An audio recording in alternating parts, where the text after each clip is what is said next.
музей қорынан жинақталған сыр өңірі түркі өркениетінің алтын бесік атты көрмеге қош келдіңіздер.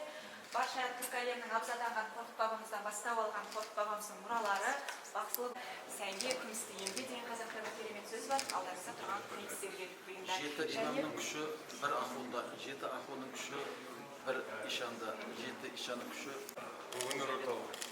Өнер Өнер орталығы, жаңа нысан.